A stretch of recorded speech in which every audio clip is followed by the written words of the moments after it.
You've been parking, I guess. Too hard. Too hard. Yeah, but I mean, I had pretty much all of my family, and then also some of my closest childhood friends that haven't seen me compete since I was in high school. Yeah. So we enjoyed the night. Yeah. When we speak about enjoying what's it like being up there in 6 meters 25.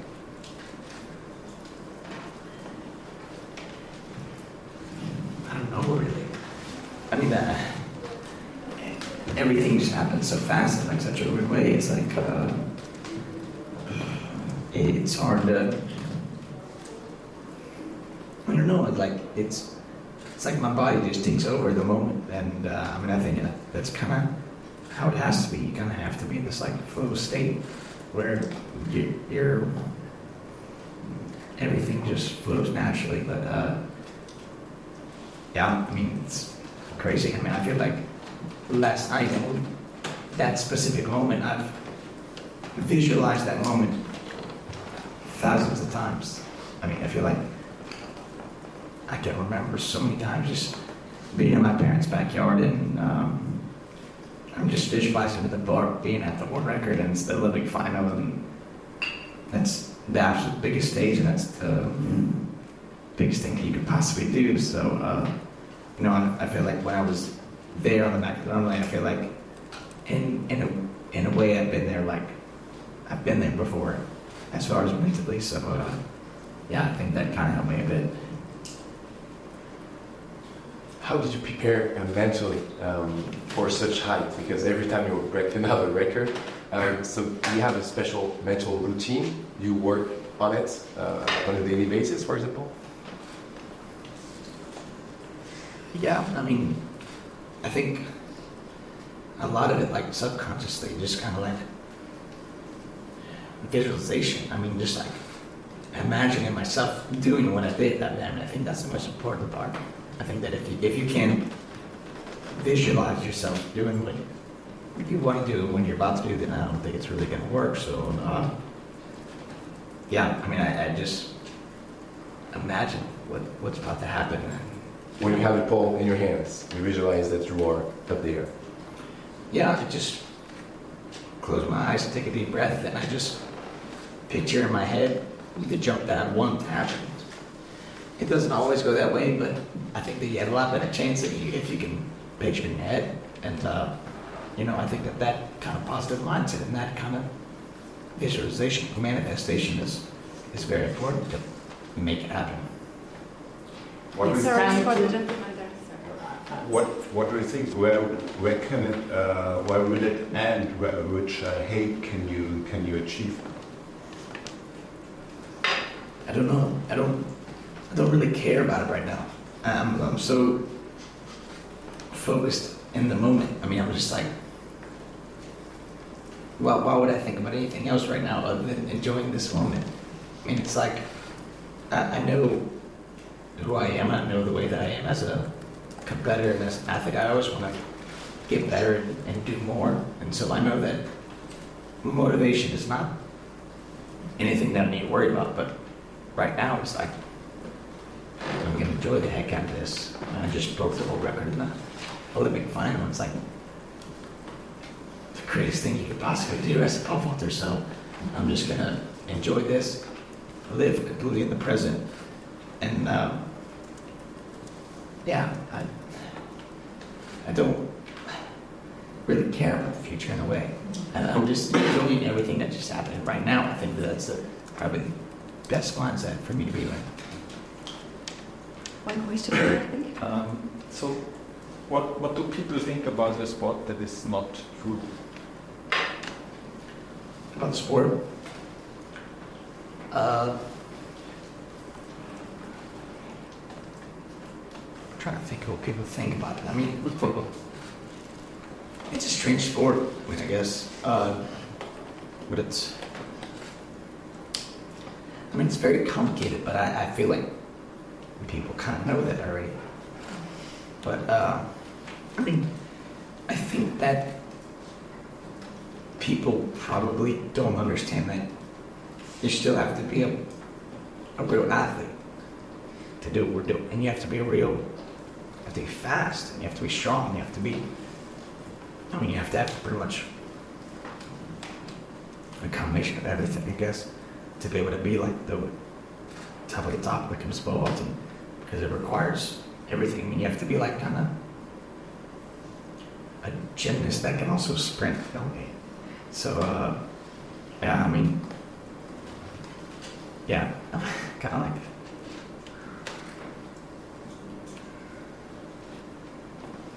Mr. Was the 625 jump technically perfect last night? I really like.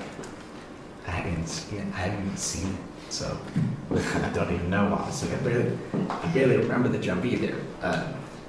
Just saw it like on my phone, like just like a TV broadcast, but I could barely see like. You couldn't really see like technically how it looked or anything like that, but it looked pretty good. Seemed like it looked pretty good. But I guess there's always more that you could do, but I think that for what it is right now and for where I am right now physically and everything, I think it was pretty damn good. Wonder, can you talk a bit, it's a bit of a broad question, but about the life of a pole vaulter, because you put it on the map now, but it's not always in the mainstream compared to other track and field sports. Is it growing up doing this, working towards this? I know you have it in your blood a bit, but is it a bit of a lonely existence, like doing all of that depending and training? Like, what's the life like? Yeah, I mean, I guess so, but like, I mean, I think that pole vaulting is also pretty special in its own way because, I mean, you don't really see any other track events that can stand on its own legs like pole vaulting can. I mean, you don't see street events with any other event like pole vaulting that can draw in the attention of crowds like pole vaulting can. When you see indoor competitions that have, 5,000 people in whatnot, and I'm not even there, like just pole vaulting events. There's no other track event that can do that, honestly. No other, probably even the sprints. So, I mean, I'm probably a little bit biased, but I mean, I don't think there's anything that's more entertaining than pole vaulting. I mean, it's exotic. It's like kind of this circus little, event, and I think it's so special, and I had that kind of love for it. I mean, when I grew up, I wasn't really a track athlete in that way. I was just pole vaulting. That's what I was from the beginning. So, if I can push the sport forward, I mean, I'm just doing a good job, I guess, because, I want the sport in itself to be in the spotlight, yeah. Here first, and then check there. So congratulations. This what we want to know is, in your father's backyard, how high have you jumped? Maybe it's a follow-up to that question. And you sometimes wish that, there was a competitor pushing you. You're so far ahead, you wish there was a competitor pushing you. And one last one is, everything's going well for you. Is there something that we don't do well in? Say anything at all? That was too many questions. Yeah. In my head, I can't comprehend it right now. How high have you jumped? Oh, it's backyard, yeah. Not that high, but I haven't really jumped in my parents' backyard since I was 15 or 16. Jumped 5'20" or something like that. But I plan to jump there soon and try to jump a little bit higher. I think that'd be cool. But they have this there's the pit setup, and then the neighbor's brick wall is alongside the pit. So it's a little bit sketchy, so I feel like it doesn't feel that safe to be jumping something 6 meters. So I kind of stopped jumping when I started to get a little bit into the higher heights. But as far as competition, I mean, the pole vault is probably, I think, at the best that it's ever been. I mean, I'm actually pretty positive. I think I heard that, 5'9", and I think somebody jumping 599 being on the podium is the best Olympic final that there's ever been for pole vaulting. So, I mean, the level is very high. I just happened to be jumping at a little bit higher level than them. So, yeah, I mean, I think everybody else is doing their job quite well. I'm just really good. Here's one question per person, please. Did you different Austria from Tokyo Olympics? Yesterday, when you say at the end, you feel different feelings compared with Tokyo Olympics? Yeah, I mean, completely different feeling. You know, it felt like a different competition, honestly. And it was like, instead of a stressful and important training competition like Tokyo was, it was like the most ridiculous competition I've ever been a part of. I mean, the energy was unmatched, and it was probably the most insane crowd that I've ever jumped in front of, honestly. I mean, it was like 80,000 people in unison shouting my name and just yelling outside. But I was going down the track, so trying to just control the emotions and trying to let the adrenaline not take over me, but control it was more of the challenge really than the jumping. But yeah, after that's kind of the beautiful part of it. One question here. Congratulations to your medal and the record. Before you came to Paris, did you have a goal what you would reach here? Was it the gold medal or a record, or was it just jumping as high as possible? With what goals did you come to Paris? It was both, I guess. it was what I did, kind of. I mean, I knew that it was possible to break the world record, and I, of course, wanted to win the gold because I knew that was very possible also. And so, yeah, that was my goal, honestly. I just thought that, you know, if I just focus on myself and I just try to jump as high as I can, try to go for something big, then, you know, one, I should win, and then two, maybe have a good chance at the world record. So that was the goal, yeah. How many pockets do you have, and what's the technique to choose the right one for, let's say, Paris? And if you start comparing, do you might be compared with others from the past, like, well, or is it in London? Yeah, I'm like 7 or so. Yeah. But they're the same length, they're just different stiffnesses.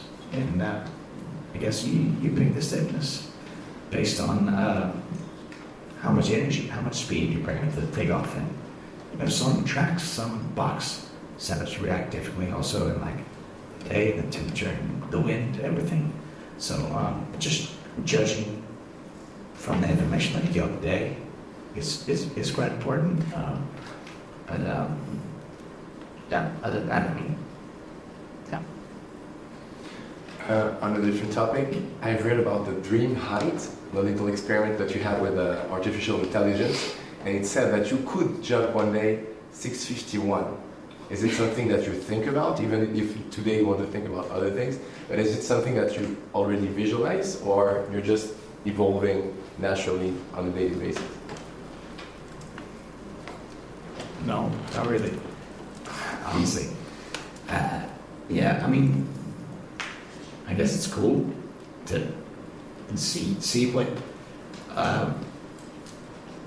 is possible to push yourself and to know that there's a lot more left to do. I think it's motivational, but other than that, I don't really totally think about it all that much, honestly. One question here, and after certainly we finish.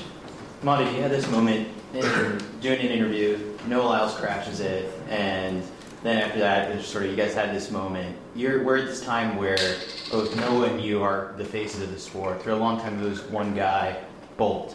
What's that kind of like, I guess, for this era of track and field to have multiple stars sharing that spotlight and for you to be one of the faces of the sport? Yeah, I mean, it's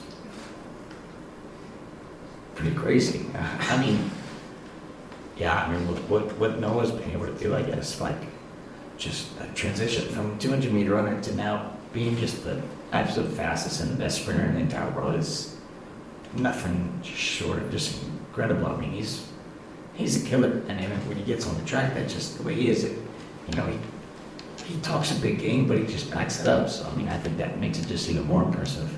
But yeah, I mean, I guess to be able to get the nod of respect from him, it's just, man, it makes it even more cool. So yeah, I mean, I think we both have the same goal. We want to just keep pushing the sport forward as much as we possibly can, and you know, it's yeah. I mean, I think we both love competing. We both love winning, and we both love just trying to do what we can to make, you know, trying to feel just in the spotlight. And last question for Tintin. You've changed your food, your nutrition. Can you tell us something about this? Yeah, I mean, I lost a lot of weight, I guess, before the Olympics, at least definitely compared to the past couple months, from the indoor season to outdoor. But yeah, I mean, just locked in my house, basically, just eating home-cooked meals and not snacking, not wasting any calories, I guess. Nothing really too crazy, but, you know, quite boring, not that nice. I'm pretty excited to eat some fat stuff and just eat whatever I want to eat. So I think that'd be quite nice, honestly, because I've been creating a lot of stuff. I didn't think that I was that much of a food guy and a hungry guy until these past few months when I really started to just lock in on my diet. But like the algorithm on like Instagram and everything, that is just only food. It's crazy. They just know exactly like what you want to look at, I guess. So only food and stuff. So, but I was able to have some fried chicken last night, and then pizza like probably 2 hours ago, honestly. And so we're on to a good start. Onto the bed loose a little bit until I have to kind of go back in because I have some more competitions. Thank you very much. Thank you. Thanks. So,